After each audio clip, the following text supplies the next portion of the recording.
to Wine on Amendment 1, also 5 minutes. Thank you very much, Deputy Speaker. And how do you follow that for a wind? I certainly welcome the warm words and the recognition of classroom assistants, or for classroom assistants, and the vital role they play. Walking through the lobbies calling for it is one thing, but delivering real change for that sector is another. The Department needs to address this issue of job security and do it urgently. Finishing work in June and not knowing when you return in September if there's a job there for you simply isn't good enough.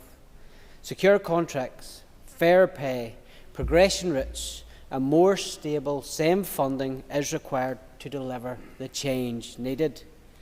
The motion and amendment both highlight the need for cooperation with the Department of Health. I, like others, were heartened to see the Minister of Health in attendance for part of this debate, but that hope soon waned when he got up and made his pointless point of order and left, which told me all I needed to know about his attitude towards this subject. Tackling this issue would require cross-departmental planning, ensuring educational psychologists, speech and language therapists and paediatric referrals are available to support the children and the classroom assistants that work with them. The Department will need to design a progression framework for classroom assistants, linked to accredited training and qualifications. That could include recognising existing skills, offering further professional development and creating promotion opportunities for the sector. This may mean engaging with the General Teaching Council, training providers and unions. Since 96% of classroom assistants are women, improving their conditions would also require the Department to review gender pay and employment equality issues. MLAs voting for the amendment are effectively demanding action to end what is, in practice, a systematic undervaluing of women's work in this sector. If the amendment is passed this evening, and I trust it is, I trust the Minister will return to the Assembly with a report outlining the following. How many classroom assistants have been moved onto permanent contracts since this debate? What pay structures and progression routes have been established? How workforce planning is being integrated with SEN reform?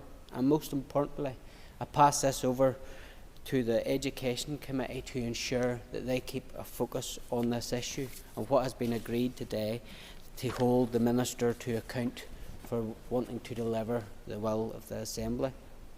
Mr Baker cites a constituent case that highlights how twins in his constituency have been treated differently. No child should be treated differently.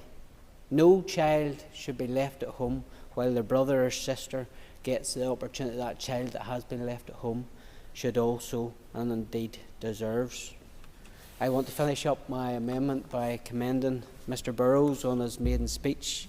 I look forward to working with him in Northampton, and many of the things he highlights as things that I have in common. And in finishing, I also want to pay tribute to his predecessor, Colin Crawford. Throughout his time in Stormont, Colin has been a friend.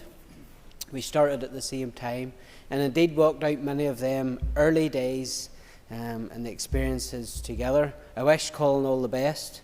Has moved on and obviously has taken up a role with yourself, John.